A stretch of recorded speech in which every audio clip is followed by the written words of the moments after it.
안녕하세요. 동그라빠입니다. 이번에는 토질 및 기초기술사 125회 서술 2교시에 대해서 강평을 해보도록 하겠습니다. 2교시는 따로 난이도 평가를 하지 않고 문제를 읽으면서 평이한 문제는 노란색으로 색칠을 할 거고요. 평이하지만 조금 난이도가 있거나 아리까리한 건 초록색으로, 많이 어려운 극강의 난이도의 문제는 보라색으로 색칠하면서 문제를 읽어보고 강평을 진행하도록 하겠습니다. 그럼 1번부터 보도록 하겠습니다.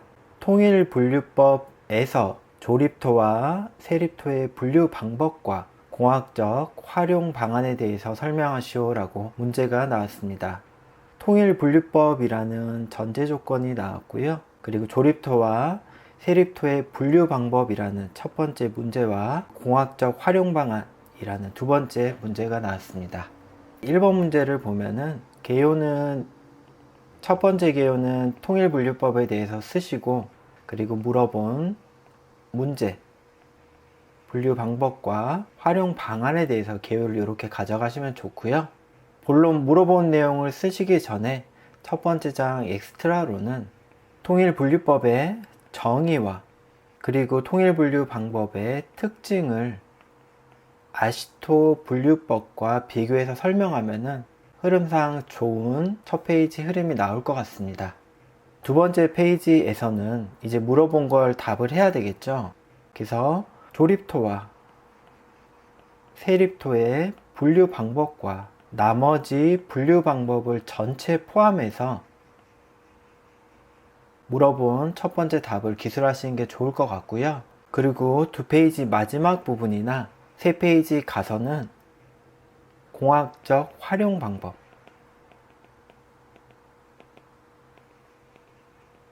활용 방법에 대해서 기술하시면 될 텐데요. 공학적 활용 방법은 이제 유역객시입니다.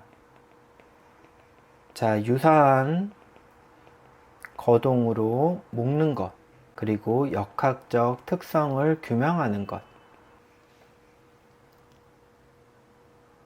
그리고 객관적인 평가가 되게끔 하는 것, 그리고 시험에 근거자를 활용하는 법, 이렇게 나오는데, 이렇게만 쓰기보다는 요 큰 틀 안에서 세부적으로 가져가도 좋을 것 같습니다. 유사한 거동이기 때문에 얘를 공학적 성질을 판단할 수 있다.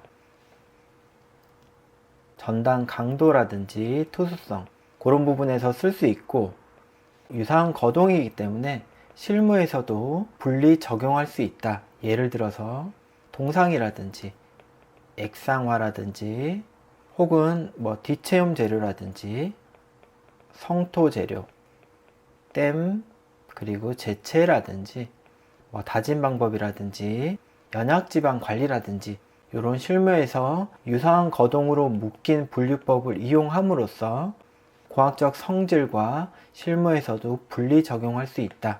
아마 이 부분이 문제 핵심이 아닐까 생각을 해봅니다. 1번 문제는 통일분류법에 관한 문제가 나왔고 아주 일반적인 문제였기 때문에 차별화할 수 있는 부분, 어떻게 정리해 나가는지에 대해서만 이렇게 간략하게 소개시켜 드렸습니다. 유사한 거동을 제외한 역학적 특성 규명이라든지 객관적 자료, 그리고 시험이라든지 이런 부분들은 개별적으로 정리를 해보시면 좋을 것 같습니다. 자, 이어서 2번 문제 보도록 하겠습니다. 연학지반 상의 도로 구조물, 흙송토라든지 배수 구조물 등을 설계할 때 아래사항에 대해서 설명하시오 라고 문제가 나왔고요. 첫 번째는 시추 주상도에서 얻을 수 있는 지방공학적 특성과 분석 내용이라는 문제가 나왔고, 두 번째는 추가적으로 필요한 실내 및 현장 시험의 종류와 공학적 특성에 대해서 나왔습니다. 우선 연학지반 상의 이런 구조물 설계 단계라는 전제 조건이 나왔고요. 시추 주상도, 즉 표준 관입 시험을 통해서 시추 주상도를 그리는데 요걸로 알 수 있는 내용과 분석 내용, 그리고 시추 주상도를 제외한 이런 전제 조건을 할 때 필요한 실내 현장 시험을 추가적으로 기술해라 라는 문제가 되겠습니다. 그러면은 엑스트라로 먼저 쓸 수 있는 부분이 어떤 게 있는지 간략히 소개시켜 드리고 본 내용을 보도록 하겠습니다. SPT 시험과 관련된 시추 주상도이기 때문에 SPT의 시험 방법 그리고 특징 정도는 첫 번째자 엑스트라로 나와도 크게 무리가 없는 그런 범위라고 생각이 듭니다. 이어서 첫 번째 물어본 내용에 대해서 보도록 하겠습니다. 주상도에 의해서 얻을 수 있는 것 하면은 개요도를 크게 하나 그려줍니다. 그래서 좌측에는 이제 심도가 나오겠죠. 3.0m, 8.0m, 15m 이런 식으로 나오고, 그리고 매립층 같은 경우는 이렇게 그려지고 이쪽으로 이렇게 써주고, 그리고 퇴적층 같은 경우는 이렇게 세로 줄무늬고, 그리고 풍화함층 같은 경우는 사선 3개에다가 이렇게 십자 모양, 둘, 셋, 풍화함층. 더 그리실 분은 그리셔도 좋습니다. 두 줄은 이제 연함이죠. 자, 그리고 1.5m마다 N치가 나옵니다. 자, 이런 식으로 그려주시면 됩니다. 그리고 퇴적층 내부에 이렇게 지하 수위가 있다. 아니면은 요 사이에다가 이렇게 연학층을 하나 넣으셔도 되겠고요. 자, 이런 식으로 개요도를 하나 가져옵니다. 혹시나 개요도를 그릴지 모르시는 분들은 대표적인 개요도 시추주상도 하나는 반드시 머릿속에 담아두시기를 당부 말씀드립니다. 자, 그럼 물어본 문제에 답을 한번 보도록 하겠습니다. 그럼 이 시추주상도로 지방공학적 특성과 뭐에 대해서 분석을 하냐? 자, 보시면은 토층을 분류, 그리고 지지층을 판단할 수 있겠고, 그리고 연약지층의 유무, 그리고 심도, 분포 등을 판단할 수 있겠고요. N치를 통해서 액상화를 판단한다든지, 그리고 토사와 안반을 구분할 수 있는 자료로도 쓸 수 있습니다. 추가적으로 상대 밀도라든지 내부 마찰각 등을 파악할 수 있고, 기타적인 지지력이라든지 치마량, 지반 발력계수 이런 부분들을 판단할 수 있겠습니다. 그래서 이러한 내용을 길게 풀어서 쓰셔서 첫 번째 내용에 대한 답으로 기술하시면 되겠습니다. 자, 이어서 물어본 두 번째 내용 보도록 하겠습니다. 실내 및 현장 시험에 대해서 더 써라. 근데 아는 거를 무작정 쓰시기보다는 연약 집안 상의 성토 구조물과 배수 구조물이기 때문에 실내 시험은 우선 1축 압축과 3축 압축 시험을 통해서 강도 정수를 구하는 게 중요할 것 같고요. 그리고 안밀이 진행되기 때문에 안밀 시험을 통해서 관련 정수들을 산정하는 게 좋을 것 같습니다. 현장 시험은 강도 정수를 판단할 수 있는 베인 테스트라든지 피해조건 시험이라든지 이런 부분들을 수행하면 되겠습니다. 자, 모든 내용을 쓰기보다는 핵심적인 몇 개를 잡아서 시험 방법과 그리고 특징 등에 대해서 기술하시면 답이 되겠습니다. 자, 첫 번째 물어본 내용과 두 번째 물어본 내용이 어렵지 않은 일반적인 내용이기 때문에 어떻게 개요도를 잘 그리고 분류를 잘해서 쓰는지 하고 그런 부분이 점수와 밀접하게 관련이 있다라고 생각하시면 되겠습니다. 이어서 3번 보도록 하겠습니다.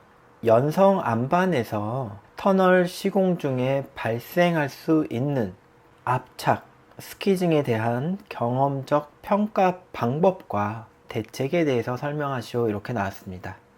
스키징이라는 이제 정의 정도만 알고 계셨을 텐데 경험적 평가 방법에서 어려운 문제였고, 그리고 대책도 조금 난이도가 있지 않았을까 그렇게 생각이 됩니다. 자, 우선 스퀴징이 뭔지 잠깐 보도록 하면요. 스퀴징은 시간 의존적인 전단 거동에 의해서 터널 지보재의 하중이 증가하여 안반이 밀려 나오는 현상을 말합니다. 자, 요 정도는 이제 아마 보셨을 텐데요. 자, 여기서 시간 의존적 전당 거동이라는 말이 나왔습니다.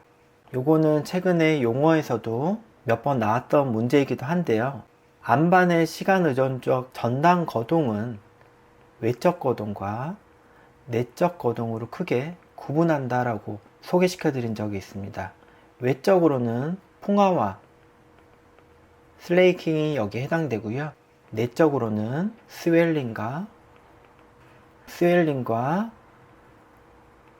스키징이 여기에 해당이 됩니다. 지금 물어본 문제는 요 사항이 되겠죠. 그래서 지금 요 시간 의존적 전당 거동 부분은 첫 번째 장 엑스트라로 가져가도 아주 좋은 방향일 것 같습니다. 물어본 문제에서 보면은 압착에 관한 경험적 평가 방법은 크게 말 그대로 경험적인 평가 방법, Q 시스템이라든지 안반의 수직 응력, 법선 방향 응력 등으로 추정하는 방법이 있고요. 이인모 교수님의 교재를 보면은 점 소성 역학에 따른 스키징을 판단하는 방법이 있습니다. 자, 보통 쓰셨다면 여기까지 쓰셨을 거고요. 그리고 추가적으로 확인해 보실 분들께서는 이인모 교수님 교재를 확인하시면 되겠습니다. 스캔한 한 페이지만 제가 소개시켜 드리겠습니다. 소개시켜 드리려고 했는데 조금 어려워서 제가 그냥 이 페이지만 알려드리도록 하겠습니다. 터널의 지방공학적 원리라는 책이고요. 486페이지에 보면은 점소성 역학에 의한 압착성 검토라고 관련 내용이 이렇게 나옵니다. 이 부분을 쓰는 게 아마 고득점의 비결이 아닐까 생각은 드는데 조금 내용이 어려운 부분이 있으니까 참고하실 분들만 봐주시면 되겠습니다. 그리고 요게 이제 물어본 첫 번째 문제였고요. 경험적 방법과 점 소성 역학의 근거에서 판단하는 방법, 이렇게 두 가지로 구분해서 쓰시면 될 것 같습니다. 자, 이어서 대책 같은 경우는 터널을 보강하는 방법과 그리고 안반을 보강하는 방법으로 크게 분류해서 기술하시는 게 같은 내용을 쓰더라도 조금 좋은 점수를 받을 수 있지 않을까 라고 생각을 해봅니다. 자, 3번은 여기까지 보도록 하겠습니다. 이어서 4번 문제 보겠습니다. 성토 지지말뚝 공법의 종류 및 특징, 그리고 각 공법별 하중전달 메커니즘에 대해서 설명하시고 나왔습니다. 우측에다가 써보도록 하겠습니다. 성토 지지말뚝에 대해서 물어봤고요. 성토 지지말뚝은 세 가지로 구분이 됩니다. 슬래브형과, 그리고 두 번째는 말뚝 캡보 형식, 그리고 세 번째는 단독 캡 형식, 이렇게 세 가지로 되겠고요. 슬래브 같은 경우는 기초구조물의 하부 슬래브로 모든 하중이 전달되고 그거를 이렇게 여러 개의 말뚝이 지지하는 형태를 가지게 됩니다. 말뚝 캡보 같은 경우는 이렇게 길쭉한 형상의 슬래브를 이렇게 한 방향 말뚝이 지지하는 형태를 가지게 됩니다. 그러면 마지막에 단독 캡보 형식은 이렇게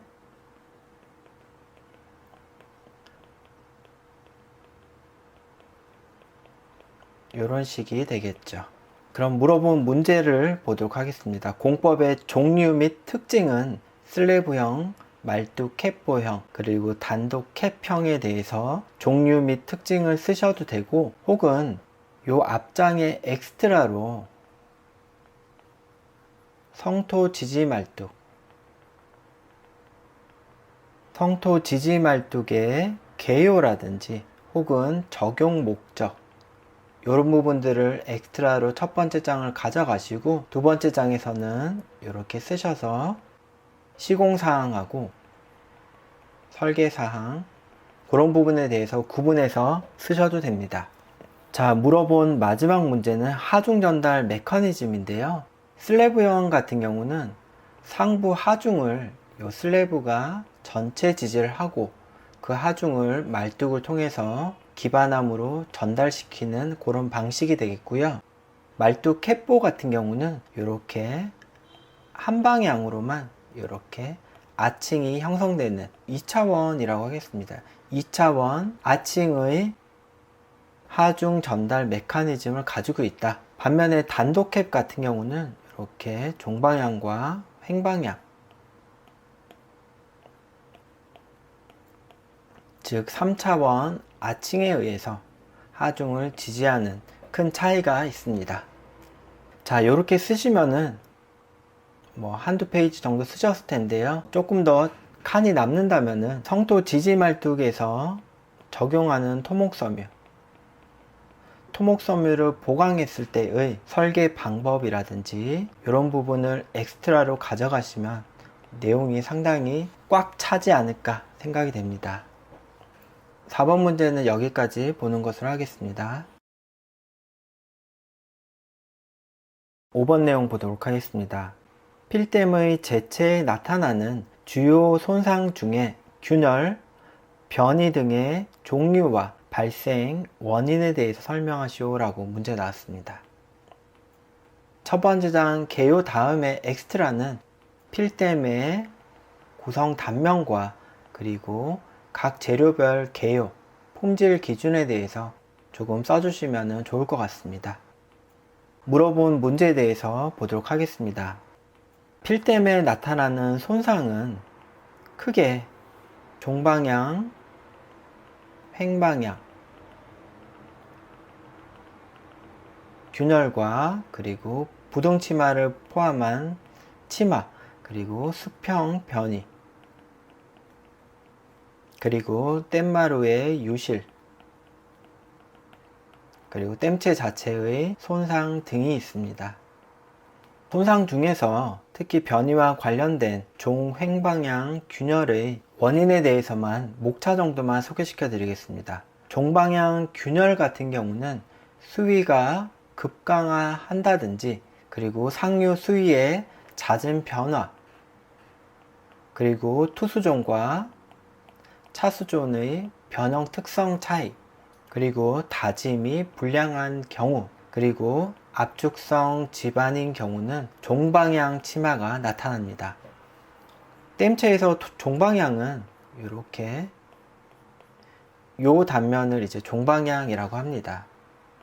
추가적으로 횡방향 같은 경우는 이렇게 원지반이 이렇게 있을 때 댐체가 있으면은 요 단면을 이제 횡방향이라고 합니다. 횡방향의 원인으로는 기초의 부등치마, 기초 지반의 불규칙과 그리고 구조물 접속부의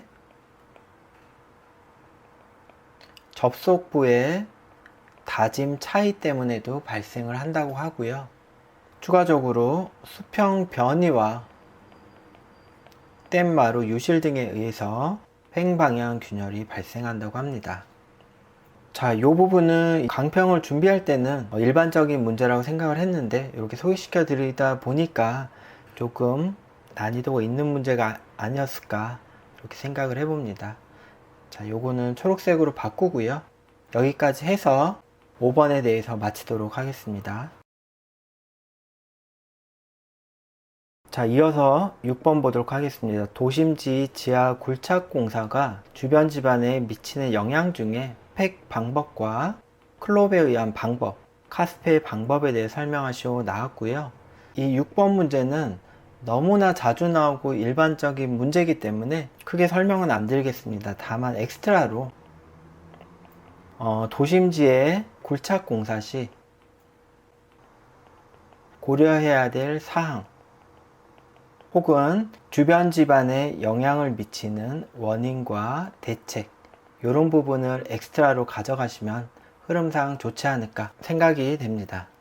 나머지 팩 방법과 그리고 클로프의 방법, 카스페 방법은 시험에 자주 나오고 그리고 훅막이 문제가 나왔을 때는 엑스트라로 쓰기 너무 좋기 때문에 반드시 숙지하라는 말씀 꼭 드리고 싶습니다. 자, 이상으로 2교시 강평을 마치도록 하겠습니다. 수고하셨습니다.